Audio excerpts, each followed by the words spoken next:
Thank you, ma'am. Thank you, Senator Klobuchar. Senator Cruz. Thank you, Madam Chairman. Director Mueller, it's good to see you. Sir. Welcome. Thank you for testifying. You and I have known each other a long time. A dozen years ago, you were my boss of the Department of Justice.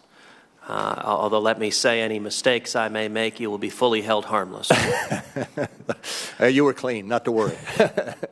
Well, and let me also echo the comments of colleagues of mine on both sides of the aisle, thanking you for your service and your integrity. You have spent many decades in public service focused on law enforcement. And indeed, I recall when we were working together at the Department of Justice, almost every day in the morning staff meeting, the question you would ask was essentially, are we locking up bad guys?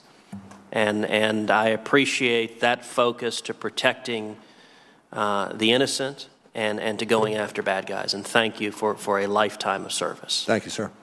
I want to talk about two topics that are both of significant importance. The first is the IRS, and I want to echo some of the concerns that Senator Sessions raised about the groups that we know or were targeted by the IRS that are reporting that they have yet to be contacted or interviewed by the FBI.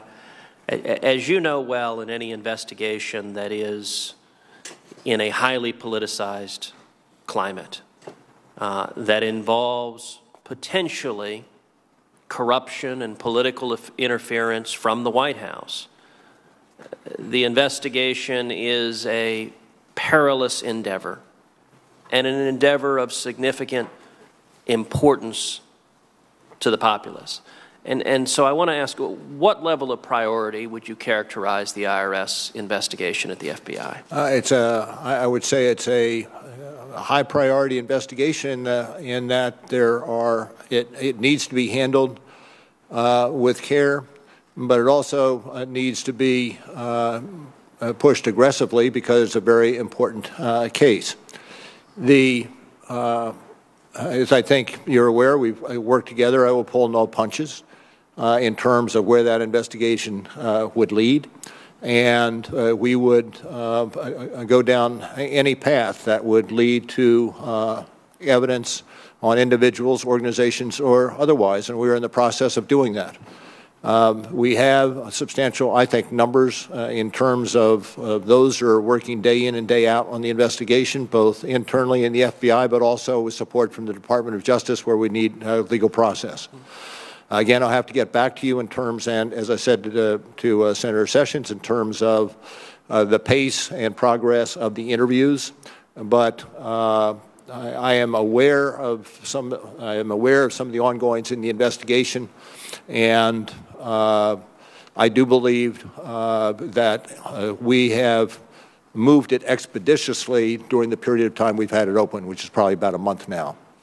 How many agents or other personnel have been assigned? We have approximately 12 agents here in D.C. that are working on it, but also agents designated around the country because of the breadth of the investigation, who also will be working on it, depending on where the investigation takes us around the country. And I wanted to ask additionally if the scope of the investigation includes looking into whether individuals have been politically targeted. I can tell you that we are hearing more and more anecdotal reports, not just of Tea Party groups or conservative groups that were delayed or targeted in C4 applications, but donors who supported Governor Romney in the campaign, who supported Republicans, who found within weeks or months of their support becoming public, suddenly they were targeted for audits. Now, those are very difficult questions to answer if there's a pattern of doing so, because those audits are not generally public. But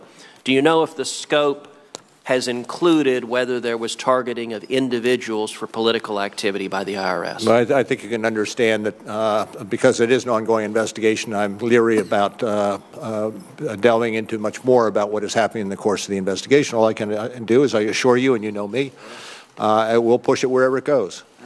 Well, I would certainly urge the FBI not to narrowly circumscribe the scope, because The last time there was an instance of an administration trying to use the IRS to target political enemies, it was the Nixon administration, and it led to grave consequences. And I think the FBI is well situated to pursue a serious, impartial, fair, and yet vigorous investigation of whatever the scope of conduct and illegal conduct may have been. Okay.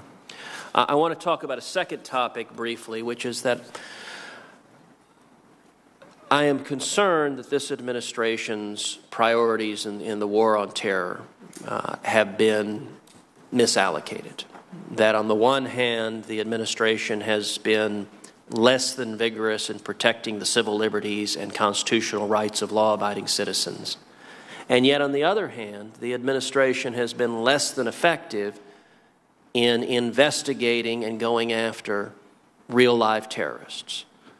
And a concern in particular I have is that your efforts and those of the FBI have been unduly constrained and handcuffed. And I would point to two instances. One, the Fort Hood shooting, where we had with Major Hassan considerable evidence, including his emails with Anwar al-Awlaki, talking about killing other service members.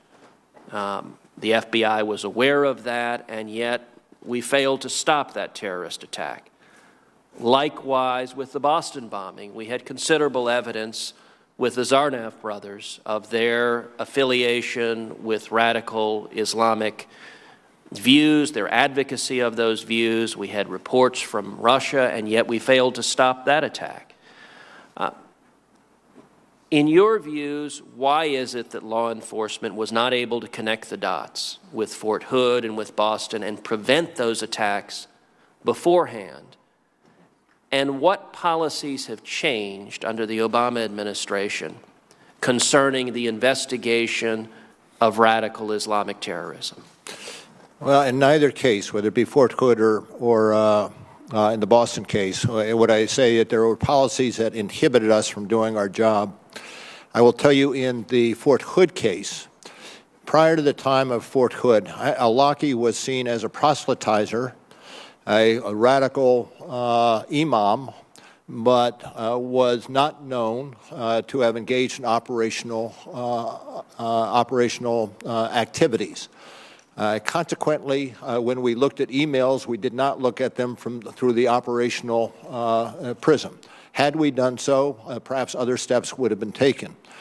There were judgment calls that were made in the course of that as to, for instance, whether you interview Hassan, that in retrospect could have gone the other way. But I do not think that there were any constraints, statutory or otherwise, that enabled us or disabled us from doing the job. In the case of Boston, yes, we were alerted by the Russians to Tamerlan's movement towards radicalization, with the expectation from the Russians was that he was being radicalized and would be going back to Russia and to fight with perhaps the Chechens. They alerted us. They wanted us to do whatever investigation we could and alert Tamerlan when, or alert the Russians when Tamerlan went back to Russia. We did an investigation based on what the Russians gave us. That investigation required going through all of the databases. Went to the university or the college that he attended for a period of time, interviewed his parents, interviewed him, did, I think, a very rational, responsible, and thorough investigation given the information we had. He then goes back to Russia, and when he comes back, what we did not do, which we are going to do in the future, and that is the text alerts that come into the task force have to be identified to a particular person as opposed to just coming into a task force. In any event, there is nothing that constrained our investigation at the outset back in 2011. And in my mind, even if we had done the one or two things that in retrospect we could have done better, I do not think we would have been able to stop that particular attack. But I do not believe we were in any way constrained from doing the investigation that we thought necessary once we had the information. Thank you.